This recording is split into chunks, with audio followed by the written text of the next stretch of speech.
Assalamualaikum warahmatullahi wabarakatuh. Saya Fiisati Rodiah, mahasiswa IKIP Budi Utomo Malang. Di sini saya akan menjelaskan tentang biografi dan autobiografi. Jadi yang pertama ada definisi biografi. Biografi berasal dari bahasa Yunani, yaitu bios yang berarti hidup dan graphein yang berarti tulis. Dengan kata lain, biografi merupakan tulisan tentang kehidupan seseorang. Menurut Kamus Besar Bahasa Indonesia, biografi adalah riwayat hidup seseorang yang ditulis oleh orang lain. Dan secara sederhana, teks biografi adalah catatan riwayat hidup seseorang yang ditulis oleh orang lain. Nah, biografi dapat berbentuk beberapa baris kalimat saja, namun juga dapat berupa lebih dari satu buku. Dalam teks cerita biografi tersebut diceritakan secara lengkap kehidupan seorang tokoh sejak kecil sampai tua, bahkan sampai meninggal dunia. Semua jasa, karya, dan segala hal yang dihasilkan atau dilakukan oleh seorang tokoh dijelaskan di dalamnya. Kemudian ada ciri-ciri biografi. Yang pertama adalah berdasarkan fakta. Dalam biografi harus memuat fakta mengenai tokoh yang akan ditulis dalam bentuk naratif. Kemudian yang ketiga, patut diteladani. Nah, faktanya harus berdasarkan pengalaman hidup seseorang yang patut untuk diteladani. Kemudian yang ketiga, berisikan pengalaman seseorang. Nah, pada bagian ini menjadi salah satu daya tarik dari biografi. Pengalaman hidup seorang yang tertuang dalam biografi akan membawamu larut dalam narasi tersebut. Kamu bisa membayangkan bagaimana lika-liku yang tokoh tersebut hadapi, baik dari sisi yang menyenangkan maupun yang penuh dengan perjuangan. Beragam cara dalam menyelesaikan masalah juga jadi pelajaran yang penting yang bisa kamu dapatkan dalam biografi. Dan dalam hal ini biasanya juga bisa memberikan motivasi yang baik untuk pembacanya. Kemudian yang keempat adalah bahasanya lugas. Teks biografi yang ditulis harus menggunakan bahasa yang jelas. Lugas tidak terlalu memakai ungkapan atau majas. Bahasa yang lugas dan jelas akan mempermudah pembaca dalam memahami teks yang disampaikan. Selain itu, bahasa lugas juga tidak menimbulkan pemahaman yang berbeda-beda atau bias di benak masyarakat. Yang kelima adalah memiliki struktur jelas. Ciri lain yang dapat kamu temukan dalam teks biografi adalah adanya struktur yang jelas yang menyusun narasi tersebut. Di balik menariknya kisah seorang tokoh, penulis biografi akan merangkai cerita tersebut melalui sebuah struktur. Struktur biografi terdiri dari orientasi, isi, dan reorientasi. Dan melalui struktur inilah yang membuat pembaca lebih mudah memahami kisah seseorang. Kemudian ada sistematika penulisan biografi. Agar teks biografi dapat ditulis dengan jelas dan benar, penulis yang bersangkutan harus memahami struktur yang biasa digunakan atau pakem dalam sebuah teks biografi. Yang pertama adalah orientasi. Jadi orientasi merupakan pengenalan dari suatu tokoh. Pada bagian awal sebuah teks harus memperkenalkan tentang gambaran awal dari seorang tokoh. Dalam teks biografi pada bagian orientasi ini dimulai dengan orientasi yang memberikan pengenalan tokoh secara umum seperti nama, tempat dan tanggal lahir, latar belakang keluarga, serta riwayat pendidikan.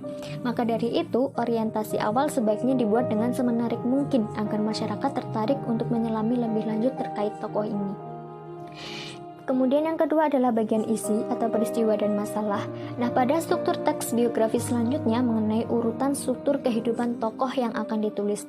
Pada bagian ini akan dijelaskan mengenai suka duka yang dialami tokoh dan bagaimana bisa menjadi seperti sekarang ini. Ini adalah sebuah bagian yang menyelami lebih dalam mengenai kehidupan seorang tokoh. Bagian isi biasanya dimulai dari masa kecil seorang tokoh dan perkembangannya hingga dewasa. Bagian isi juga menjelaskan mengenai suka duka yang dialami tokoh dan bagaimana seorang tokoh dapat menjadi seperti sekarang ini. Bagian isi ini menceritakan secara lugas mengenai fakta-fakta hidup yang ada di dalam kehidupan seorang tokoh. Kemudian yang ketiga ada reorientasi. Reorientasi merupakan bagian akhir pada teks biografi, di mana berisikan mengenai pandangan atau kesimpulan penulis terhadap tokoh tersebut. Bagian reorientasi sifatnya opsional, jadi boleh ada dan boleh tidak ada. Selanjutnya adalah definisi dari autobiografi. Autobiografi berasal dari bahasa Yunani, yakni autos yang artinya sendiri, bios yang artinya hidup, dan graphein yang artinya menulis. Sehingga istilah ini dapat didefinisikan sebagai suatu kisah hidup seorang tokoh yang ditulis sendiri oleh tokohnya. Hal ini sesuai dengan Kamus Besar Bahasa Indonesia yang menjelaskan bahwa pengertian autobiografi adalah riwayat hidup pribadi yang ditulis sendiri. Maka dapat disimpulkan bahwa pengertian autobiografi ialah tulisan yang di dalamnya berisi tentang pengalaman, riwayat atau perjalanan hidup seseorang, mulai dari masa kecil sampai sekarang, yang ditulis sendiri, jadi berdasarkan sudut pandang orang pertama. Kemudian ciri-ciri autobiografi. Yang pertama adalah perjalanan hidup seseorang yang ditulis sendiri. Kemudian yang kedua, terkadang berisi informasi mengenai masa kehidupan tokoh itu sendiri dari yang sulit sampai dia berhasil. Kemudian yang ketiga, biasa menampilkan informasi yang sifatnya positif. Kemudian yang keempat, seringkali ditulis supaya masyarakat lebih kenal dan tahu tentang apa yang telah dilakukannya selama ia hidup, bisa mengambil hikmahnya dan menjadikan pelajaran yang berharga.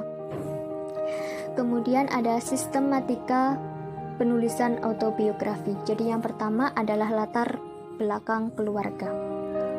Bagian ini berisi tentang keluarganya, yakni nama dan diikuti dengan kedua orang tua, tempat dan tanggal lahir, tempat tinggal, anak yang keberapa, dan menceritakan saudara-saudaranya.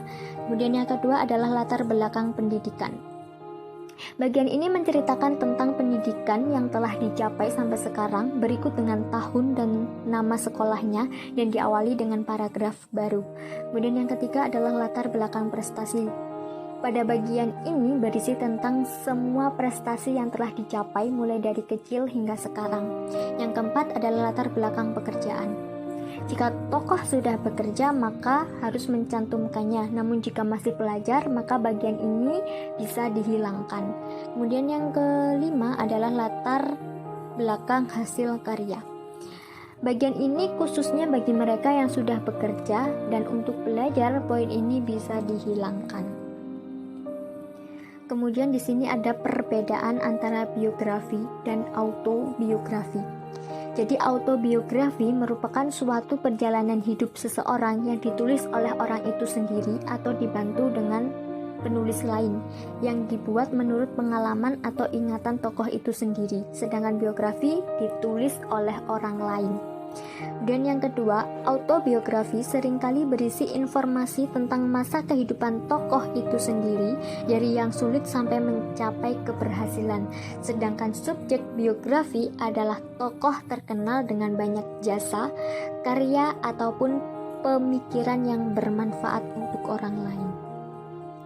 Kemudian yang ketiga, autobiografi biasanya hanya memberikan informasi yang sifatnya positif saja, sedangkan biografi dibuat dengan bersumber pada literatur, dokumen penting, atau menggali pada narasumber sebagai saksi dalam menjelaskan peristiwa dan fakta yang terjadi di perjalanan hidup seorang tokoh tersebut.